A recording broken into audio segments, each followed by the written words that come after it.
Dios los bendiga. En esta ocasión vamos a abordar algunas terminología que se puede usar a veces en el debate, en la charla, en la conversación pública. Si hay alguien no cristiano, bueno, aunque él se define como católico, pero no católico eh, regular en el sentido de ser muy teólogo, pero si tengo alguien que yo admiro, a un no creyente, del cual uso argumentos para defender la fe, es Agustín Laje, ¿no? Porque tengo otras personas como César Vidal, Miguel Núñez, etcétera, pero pues bueno, ellos son creyentes, son cristianos.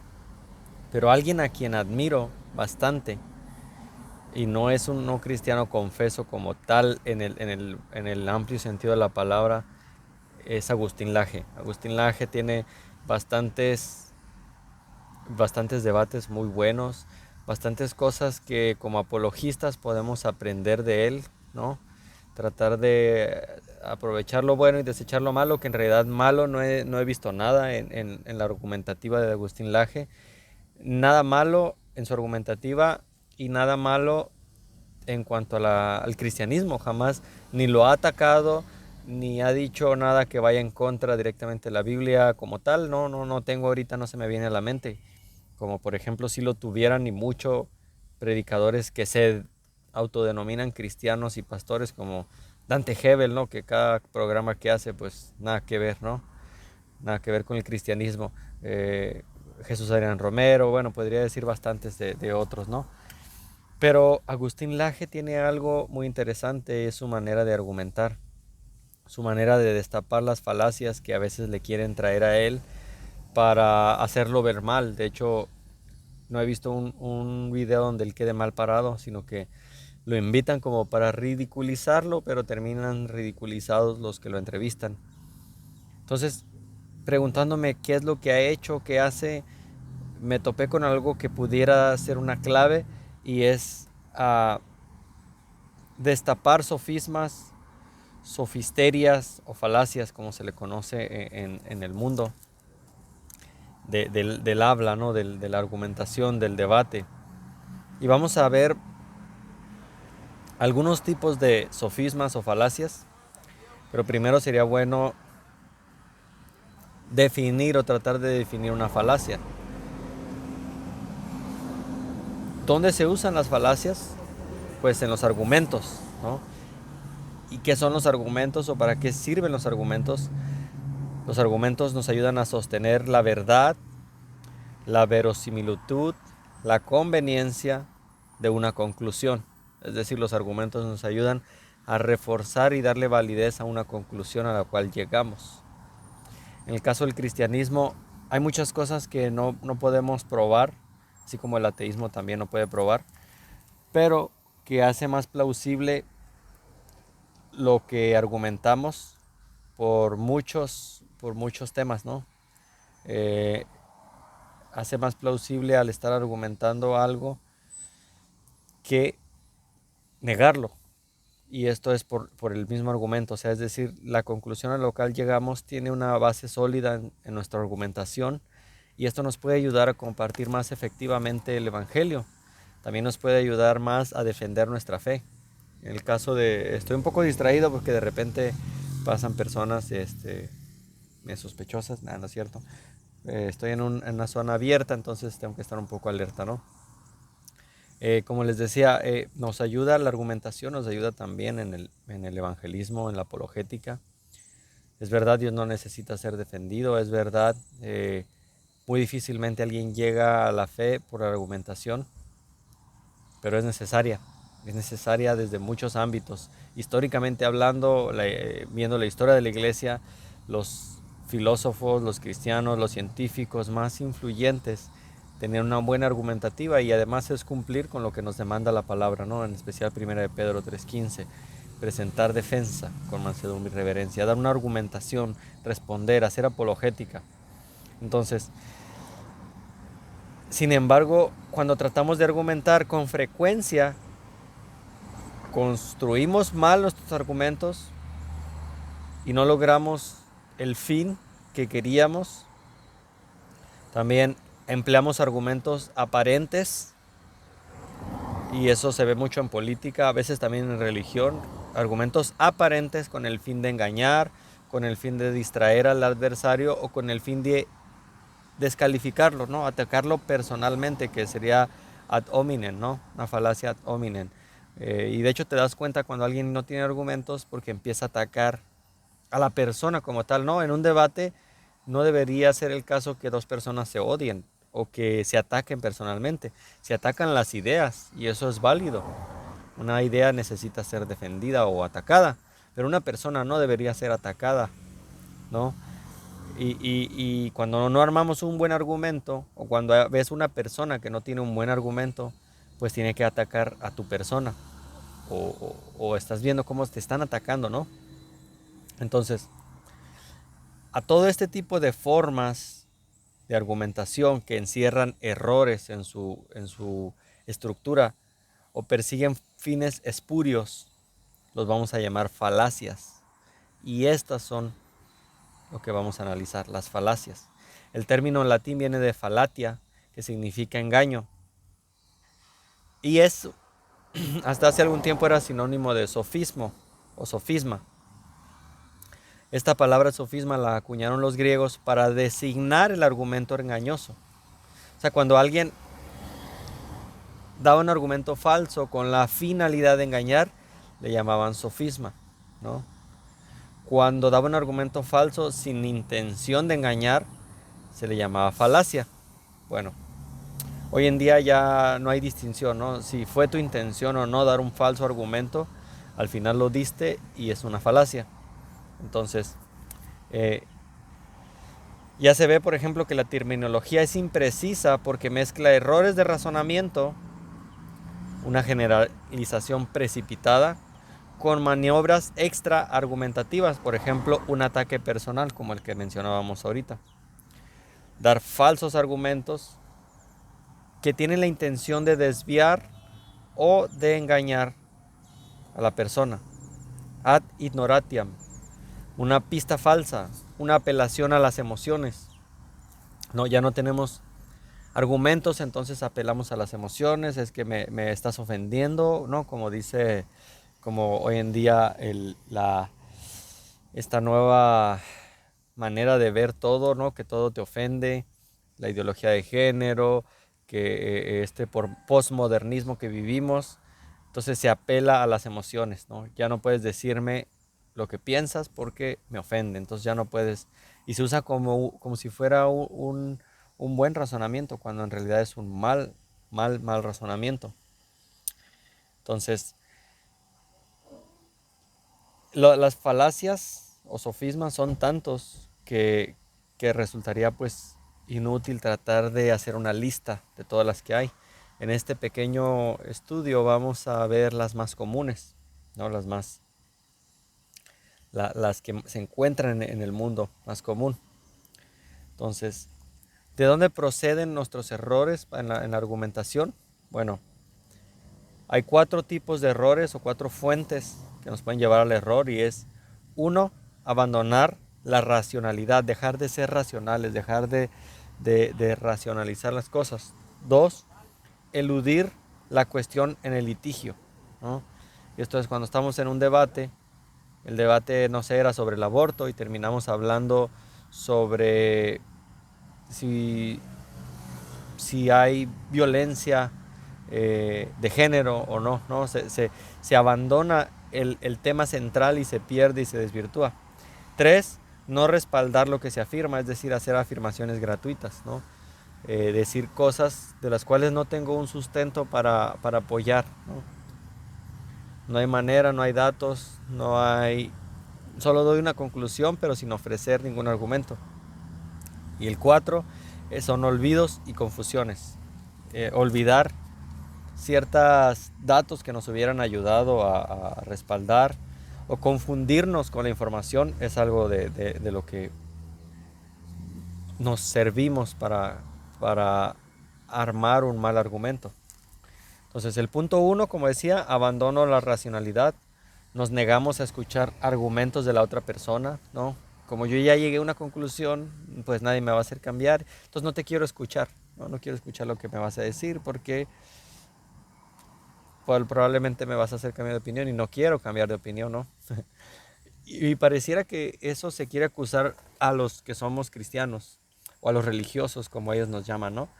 En realidad no. En realidad, bueno, al menos hablo desde mi perspectiva, lo que yo he visto. Yo he buscado hablar con ateos, hablar con católicos, ¿no? O con testigos de Jehová y racionalizar con ellos. Y yo quiero escuchar sus argumentos, pero lamentablemente la mayoría de estas personas no quieren escuchar.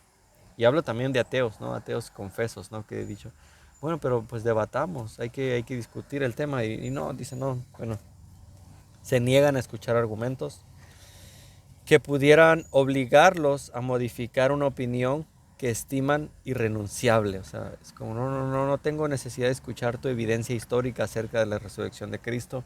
No tengo necesidad de escuchar el argumento Calam.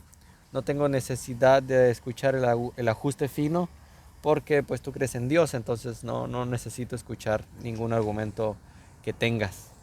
Entonces, es decir, no estamos dispuestos a ser convencidos. El cristiano debería ser abierto, abierto a escuchar. Obviamente de este lado no digo que no haya personas religiosas, creyentes que digan, no quiero escuchar lo que me tiene que decir porque me va a hacer cambiar de opinión y no quiero cambiar de opinión. También hay de este lado. Pero cuando hacemos eso, de hecho, es porque no estamos preparándonos, no estamos investigando, no estamos aprendiendo maneras de las cuales podemos servirnos de la apologética para defender nuestra fe. Entonces, se usa mucho esto en este error, la falacia ad baculum o la falacia ad verecundiam. Entonces, cuando disfrazamos la realidad con triquiñuelas, con engaños, como ambigüedad, como haciendo múltiples preguntas rápidas, ¿no? De manera que la persona que nos escucha no pueda ni responder una. Tomamos la exigencia de prueba como una cuestión personal y respondemos desviando la cuestión con un ataque personal o una pista falsa, como decía, ¿no? Atacando a la persona en vez del argumento. El error número 2, no discutir la cuestión del litigio. O sea, lo más importante en un debate o una discusión es saber qué es lo que se está discutiendo. Porque si ni siquiera sabes lo que estás discutiendo, o a veces sabes lo que estás discutiendo, pero terminas dejándote desviar. Y me ha pasado muchas veces con Juan Carlos, a quien mando saludos. Ya no ha tenido tiempo de conversar conmigo, pero me pasaba mucho con él, este testigo de Jehová. El tema era los falsos profetas y en muchas ocasiones no voy a echar la culpa solo a él, no, nos desviábamos del tema porque entrábamos en otras cuestiones. No lo hacía, bueno, yo no lo hacía intencional y creo que él tampoco, pero terminábamos ya hablando de otra cosa, ¿no? Se perdía la cuestión del tema o la cuestión del litigio. Y ese es un error grave en la argumentación porque pues no llegas a ninguna conclusión o al menos no llegas a la conclusión del tema en cuestión. Entonces, son muy frecuentes estos argumentos de no discutir la cuestión. Los errores motivados porque se abandona o permitimos que se abandone la cuestión para introducir otro debate que ni siquiera era el tema, ¿no? Cuando esto sucede decidimos que se incurre en esa falacia, eludir la cuestión. Y debemos identificarlo. Estás viendo que tu contrincante o tu debatiente ya está hablando de otra cosa. Debes decir, hey, estás eludiendo la cuestión, ese no es el tema. No sé, estás platicando con un ateo, con un católico y te dice, y están hablando sobre la sola gracia, ¿no? Y él te dice, sí, pero además los pastores roban el diezmo y Cash Luna hey, espérame, ese no es el tema. El tema no es si Cash Luna es un falso profeta, un ladrón, que lo es. El tema aquí es la sola gracia. Estamos hablando de la sola gracia. ¿Por qué estás hablando de los pastores que roban? ¿No? Lo hacen los ateos también. Les muestras el ajuste fino, les demuestras el argumento Calam y dicen, sí, pero Dios permite enfermedades, pero Dios, ¿qué hay del holocausto? Hey, espérate, estamos hablando del argumento Calam. ¿Qué tiene que ver eso con que Dios es malo según tú, no? Entonces, esto nos ayuda a regresar la argumentación a donde debe estar. Punto 3. El error de no respaldar lo que afirmamos. Entonces, ese error es muy común cuando, como decía, hacemos afirmaciones positivas. O sea, sostenemos una afirmación, con esta afirmación que hacemos, contraemos dos obligaciones cuando afirmamos algo. Primero, no eludir la carga de la prueba, y esto lo explica muy bien Chris Dupont, lo expone muy bien William Lane Craig, y esto es que cuando tú sostienes una afirmación o haces una afirmación, aseveras algo, tú tienes dos obligaciones. Tú o tu contrincante, ya sea que contrincante va a decir con el que estás debatiendo, pero si esa persona con la que estás discutiendo, debatiendo, hace una afirmación, déjame decirte que esa persona tiene dos obligaciones. Uno es no puede eludir la carga de la prueba, ¿no? Me perdí aquí un poco con mis hojas que traigo de notas. Ok, aquí está. No eludir la carga de la prueba, eso es lo primero. Tú tienes la carga de la prueba, esto es, tú estás afirmando eso, tú tienes que respaldar eso que dices. Dices que Dios no existe, pruébame que Dios no existe. No, los negativos no se prueban, ¿cómo no? Yo puedo mostrarte que en este momento no hay oscuridad. ¿Por qué? Porque hay luz y lo puedo demostrar. Puedo demostrar un negativo. Tú dices que, no sé, que, que Dios es malo, prueba que Dios es malo, ¿no? ¿Y bajo qué prueba vas a demostrar que Dios es malo? Si no crees en Dios, no tienes una base para la moralidad. Entonces, la persona que hace una aseveración, una afirmación, tiene que cargar con o sobrellevar la carga de la prueba. 2, aportar razones suficientes. Es decir, debe dar razones suficientes para lo que está argumentando, ya sean datos, ya sean ejemplos, ya sea, no sé, tiene que aportar razones suficientes.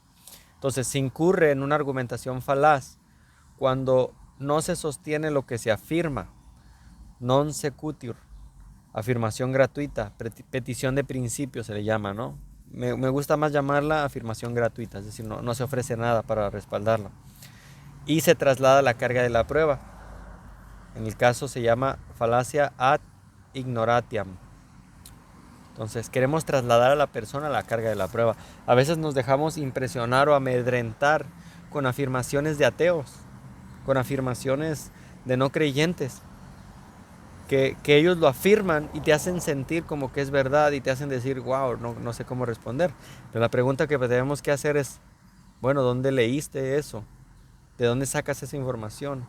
¿Qué revista científica? ¿De dónde salió? ¿Según quién? ¿O por qué? ¿No? Tenemos que dejar la carga de la prueba en la persona. El número 4 es olvido o confusión. Se agrupan cuando olvidamos alternativas o confundimos conceptos. Esto nos puede pasar, confundir un concepto y dar una afirmación desde un concepto errado. Y esto a veces también lo hacen los ateos de manera no intencional, ¿no? Hay que ser honestos con ellos también, que su desconocimiento de teología los hace hacer afirmaciones erróneas, que si supieran un poquito de teología, entenderían que desde el inicio están definiendo mal el concepto que quieren desarrollar.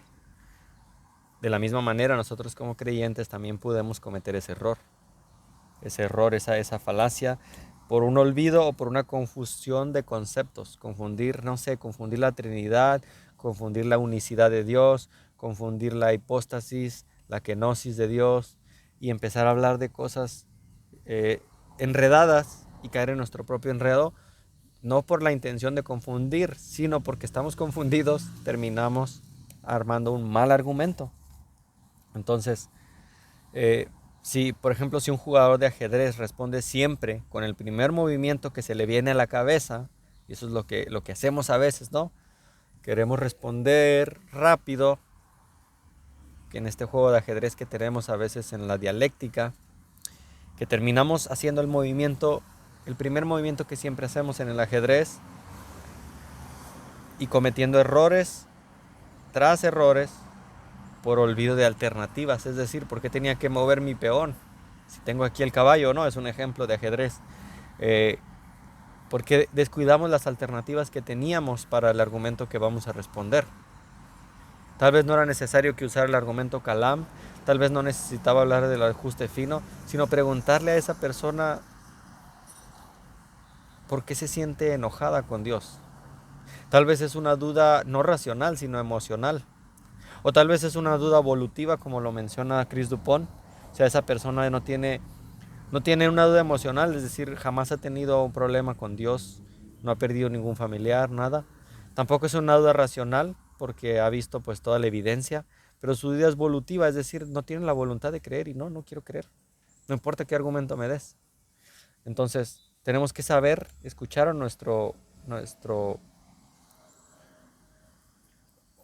oyente, adversario, no sé cómo llamarlo, con el que estemos platicando. Entonces, terminamos confundiendo nuestras mismas jugadas, ¿no? Cayendo enredados en nuestras propias jugadas. Olvidos y confusiones es el número 4. Olvidamos nuestras alternativas. Olvidar nuestras alternativas es la madre de las falacias, ¿no? Porque terminamos enredados. Por eso admiro tanto a Agustín Laje, porque por más que tratan de confundirlo, por más que tratan de enredarlo, no cae en este tipo de olvido de alternativas. De hecho, él va con los datos en su mente y les dice: en el año tal pasó esto, en el año tal el sistema de salud decía que esto, la Organización Mundial de la Salud, y él se sabe datos de cuántas mujeres mueren por desnutrición, cuántas mueren por... Entonces él va con datos para no cometer este error, ¿no? Podemos caer en ese error haciendo generalizaciones o disyunciones. Podemos confundir conceptos. Es otra madre de las falacias, ¿no? La confusión de conceptos. Y deriva de nuestros errores al diferenciar ideas como esencia y accidente, que es a veces algo que explican los católicos cuando se habla de lo que pasa en la transubstanciación, ¿no? Regla y accidente, regla y excepción, todo y aparte, absoluto y relativo, continuo y cambio, ¿no? En estos tipos de conceptos donde nos contradecimos, lo que surgen son falacias del accidente, secundum quid o de composición y del continuum. Entonces, esta es la primera parte. Vamos a ver en el siguiente podcast cómo atacar una falacia, cómo se debe hacer el ataque a la falacia. Ahora, esto de nada va a servir solo escuchándolo, tenemos que practicarlo. Y yo sigo cometiendo aún errores. Cuando platico con alguien me gusta por eso grabar mis debates, me gusta verlos, aprender de ellos, me gusta decir: híjole, aquí no debía haber dicho esto, o por qué no dije esto aquí, o aquí se me olvidó esto. Entonces, te animo a que identifiques estos errores, tal vez no que debatas con alguien, pero en alguna junta en tu trabajo, en alguna plática en la iglesia incluso, ¿porque no? Sí, digo, sin el ánimo de buscar división, ¿no? Pero que escuches las conversaciones y analices esos errores que otros cometen o que tú mismo estás cometiendo a la hora de armar tu argumento. Dios te bendiga, cristiano imprudente, y gracias por escuchar y compartir.